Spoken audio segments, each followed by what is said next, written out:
네, 관련 내용 조금 더 자세하게 알아보겠습니다. 유권자 민심 기획 보도를 위해 시민 민원과 댓글을 함께 분석한 부경대학교 정치외교학과 교수이자 교원기업 올댓 ENR의 대표를 맡고 계십니다. 차재권 교수 스튜디오에 함께합니다. 안녕하십니까? 예, 안녕하십니까?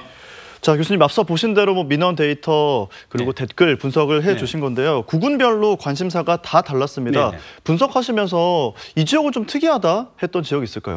저는 좀 특이하게 바라본 지역들은 이제 부산 진구 같은 경우가 조금 특이하다. 부산 진구는 아무래도 소상공인, 그다음에 자영업자들이 많이 모여 있다 보니까 이번에 저희들이 뭐 전세 사기와 관련해서 많은 피해들이 있지 않았습니까? 그렇죠. 이런 부분들에 대해서 되게 이슈가 많이 좀 잡힌 부분들이 있고, 금정구 같은 경우에는 금정구는 사실 좀 이 해안으로부터 이격돼 있고 또 고리 원전으로부터 굉장히 이격돼 있지 않습니까? 그래서 마치 원전 이슈는 전혀 관심이 없으실 것 같은데 오히려 지역 주민들이 원전에 대한 관심들이 굉장히 높게 나타나는 부분, 이런 것들은 저는 좀 특징적인 지역이었다 그렇게 봅니다. 그렇군요.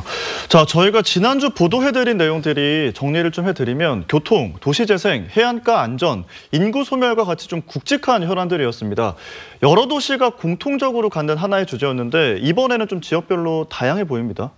주민들은 정말 대단히 거시적이고 부산 전체를 생각하거나 전국을 생각하는 그런 이슈들보다도 당장 내 삶의 문제를 해결해 줄 수 있는 그런 이슈들에 대단히 관심이 많다, 이런 것들을 드러내는 부분들이 있는 겁니다. 정당이나 후보자들이 그런 부분에 좀 초점을 맞춰서 정책 개발을 하고 이슈 공약을 만들어냈을 때 굉장히 이 주민들한테 어필할 수 있는 부분이 많다, 이런 걸 보여주는 사례라고 할 수 있을 것 같습니다. 그러니까 뭐 주민들, 시민들에게 어필을 하기 위해서는 생활, 지역 밀착형 정책이어야 한다, 이런 굉장히 중요하다는 거죠. 보도를 통해서 다 전하지 못한 부분이 있다면 어떤 내용이 있을까요? 동구라든지 그다음 중구 같은 원도심 지역에서는 또 후쿠시마 오염수 관련한 방류와 관련한 수산물 안전 문제, 이런 것들에 대한 관심이 굉장히 높은 부분들이 있습니다. 그래서 그런 것들이 이제 단어 구름 분석에서 굉장히 좀 잡힐 필요가 있었는데 조금 더 추가적으로 저는 좀 우리가 짚어볼 포인트다, 그런 생각이 드는 거죠.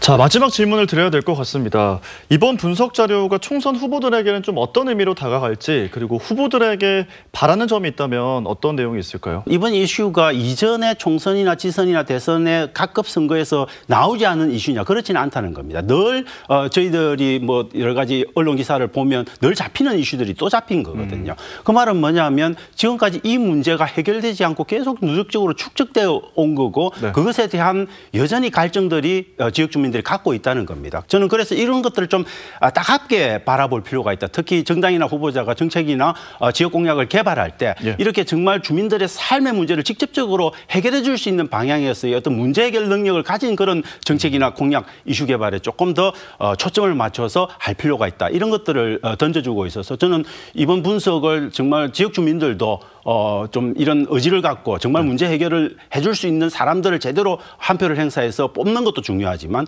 또 그 정책 공약을 개발해서 내놓는 사람들도 문제 해결 중심으로 좀 생각의 어떤 패턴을 좀 바꿀 필요가 있다, 이런 것들을 보여줬다라고 생각합니다. 네, 알겠습니다. 오늘 말씀은 여기까지 듣겠습니다. 고맙습니다. 예, 감사합니다.